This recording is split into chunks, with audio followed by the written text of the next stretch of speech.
All right. As far as the injuries go, Felix strained that hamstring.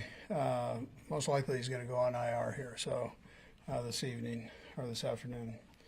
Jack Cochran has a knee bone bruise. He won't practice today. Driscoll won't practice.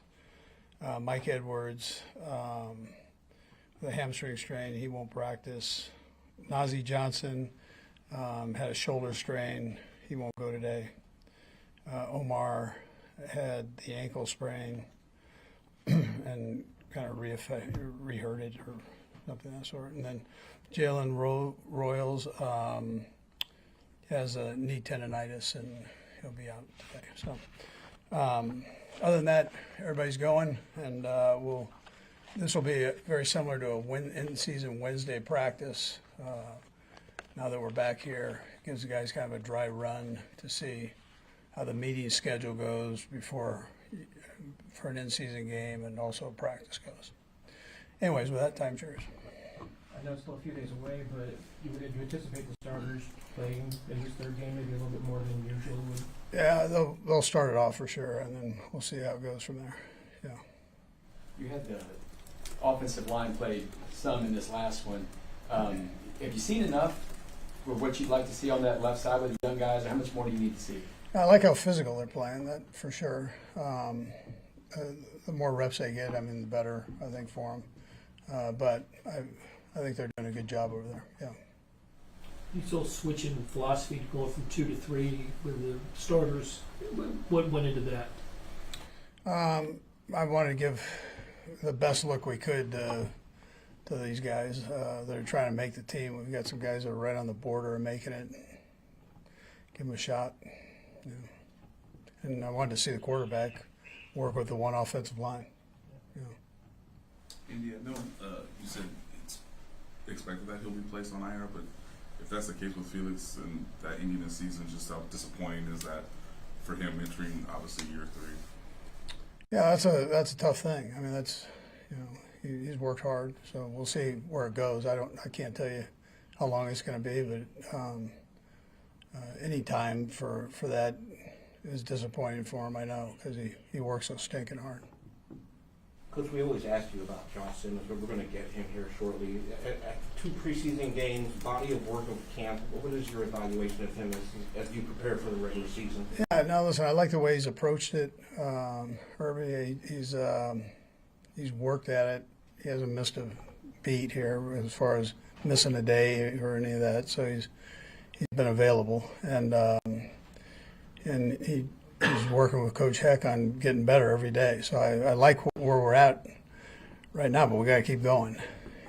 He's a young guy, and but he's been working his tail off. Yeah.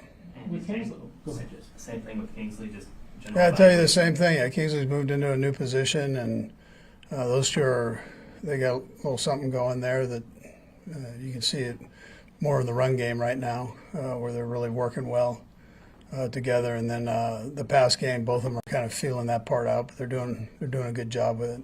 We've been able to get some games in there against them. I thought they handled that well last week. Some of the blitz stuff, So Kingsley had a couple trip up where the back stepped up and he tripped over somebody's foot there, back's foot. But other than that, he did a pretty good job there. Are the challenges there going to be more technique individually with those guys, or is it going to be that communication of picking up some of the complicated twists and complex movements? Yeah, well, they've been working double time on that, so we'll see how it goes with the game part of it and that. But then, talking through everything, they're going to see some new things for both of them, and how they handle that. We'll see how it goes when we get there with it. When you go into a season with a rookie left tackle, with a guy left guard who's never played, was this just part of the process you knew was going to be part of the process going into it? Yeah. So you're in this thing long enough, you're going to have changeover, and you're going to have young guys that have got to step up and they got to play. So he's a talented kid and wants to be good and is working at it. Both of them are that way. Both of them were high draft picks. So you got to get in and you got to go, and you're going to live with a few things, but you expect to see constant growth as you go. and similar to what we did with the secondary a few years ago. You know, a lot of young guys, and early it wasn't quite as pretty as it was at the end. So, yeah. With Kingsley, you get a lot thrown in last year, coming to the National Football League, making the position change. We just see what we see, a little bit we watch in the practice field and what we see in the games. What are you seeing from him that you like, the meetings, attitude-wise, and all that stuff with this challenge? Yeah, Kingsley's a sharp guy. He's quiet, but he's a sharp guy, and he's welcomed in this left tackle, and they're trying to work that thing together. And at the same time, him doing his job, moving from tackle to guard. But I like the way he handles himself in meetings. He's grown in that area, just attention to detail, all those things. I think it was good for him last year to get in there and play a little bit, and so we'll see how it goes here. Last couple, Herbie, and then Nate. Go ahead, Herbie. Coach, with the over the weekend news on Reid, have you heard from the league, and how do you prepare for this unknown period? Yeah, well, we know, we've heard about the hearing part of it, that part. But then they've got to work all that out. I don't know the details of it. I don't think anybody does right at this minute. So we'll see where it all goes. But we just, when we hear, we'll do what we have to do. So. Nate? Indy, what would you like to see this week out of Hollywood Brown? And is there a chance he could be out there on Friday just to get one sort of dress? Yeah, so Hollywood did a little work yesterday, and which was good. He'll get a little bit more today, and then we'll just see. We'll see how he progresses through this thing. So, but he wants to. It's not a matter of wanting to be out there. He wants to do it. It's just taking it slow, so we don't want any setbacks with this thing going forward here. He said the two main points were hang time and pooch punts, that those were kind of the two areas that I need to improve upon.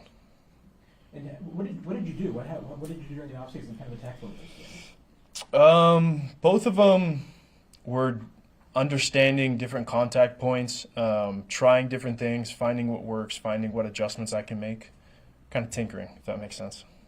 You talked about it, you've been talking to you last year. You seem to be a real deep thinker about punting. I mean, you get into the real bits of it and everything. So yeah, it's hard not to. There's so many moving parts with punting that you'll find something one week that works great, and then it kind of goes away, and you know it's about finding the things that are consistent. But yeah, it's definitely on my mind a lot. How do you just evaluate the preseason games so far and then training camp mix in there? It's been good. I'm happy with where I'm at right now. I'm, without a question, a better punter than I was last year. It's warm right now, so that obviously makes it a lot easier, and that's something that changes when you play here. But I think my top end is better. My good punts are going further and higher, and same with my bad punts. My miss hits are better, so that's two things I really like to see. How did you feel that having an additional punter here might have challenged you in a way? Yeah, it was good. Competition always pushes me. That's how I've always been, and now it's 3 times I've had competition in the NFL, and all 3 have gone my way. I do think it pushes me and elevates me.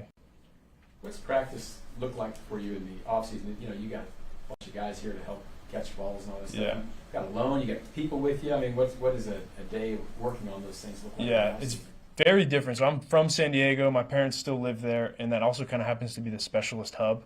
So it's really nice. There's a lot of guys that come trained with Nick Novak and my strength coach Cody Smith for the off season, and so we actually have a pretty good group of guys that are in and out. Some guys live there in San Diego, but no, I have a pretty good group. But it's definitely the thing about punting is when you're on a field in t-shirt and shorts, it's completely different than when you're here with the rush and pressure and games and stuff. So the goals and stuff are a little bit different. How often have you worked out with Thomas Morstead? And he brings a lot of specialists together as well. Yeah, he's a guy I haven't met. It's funny. It seems somewhat cliquey. There's different kicking coaches that guys seem to stay with. So Jamie Cole has a group. I've never gone and trained with them. Like I said, I'm with Nick Novak in San Diego, and there's certain guys that are there as well. But no, I've never met Morstead. Harrison kind of goes through a different change with his process, and obviously, like his follow through this year is different than it was last year. When he tinkers with that, is there anything that affects you as far as what you have to do, or is it once you get the ball down, does it Yeah. not affect you? That's a good question. He is very specific in what he wants out of the hold, and it will adjust based on the wind and how he's hitting the ball. So specifically, him going down to a knee or not going down, that doesn't affect me. But as the conditions change, as it gets windy, there's certain things that he expects from me. So is that a little bit like calling a pitch or something for a pitcher and a catcher? Like you got to hold number one, hold number two? Or? Kind of, yeah. We have a little language going, and yeah, it's good. It's been good to obviously my first year get that experience down, and now have a ton of confidence in it. And yeah, holding's definitely something I take pride in. Coming for the draft, it was something that was a big downside because I never did it in college, and so it was a big question mark. People thought I couldn't do it, and it's definitely something I take pride in and work at a lot. So how many holes do you have? Like 3, 4, 5? How many different ones are there? It's not necessarily that. There's just a couple different variables we change. So we change the tilt based on the wind.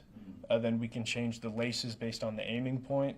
Then on top of all that, the other things you work on is speed. For us, that's a big part of us. There's some teams around the league that don't really require that. But when we watch film, we look at how many frames it takes for me to catch it and put it down. That's one way we evaluate the hold. And then another one is you want the ball to land how it's going to stay. You see some holders that will put the ball down one way and then they yank it at the last second, and that's terrible as a kicker. It's nice. I kicked a lot, so I have the understanding of what is good and bad from the kicker's perspective, so that's helped a lot. How many frames is a good hold? I think anyone under 21 is a good frame. We did a conversion to figure out how much time that is, but I forgot what it was. We just go based off of frames. Are you the emergency kicker? Are you the Justin Reid of this year? Yeah, I guess so. We haven't really talked about it, but yeah, now with Reid gone, it definitely should be me. I mean, I think it probably should have been me last year since I had so much experience with it in college. But probably the trickiest thing is finding a holder that can hold lefty. Finding a backup holder is probably a bigger challenge, to be honest with you. Aren't you just worried about you going down and covering kickoffs? I would love to do that, but yeah, we'll see. Maybe in the future. Yeah, thanks, guys.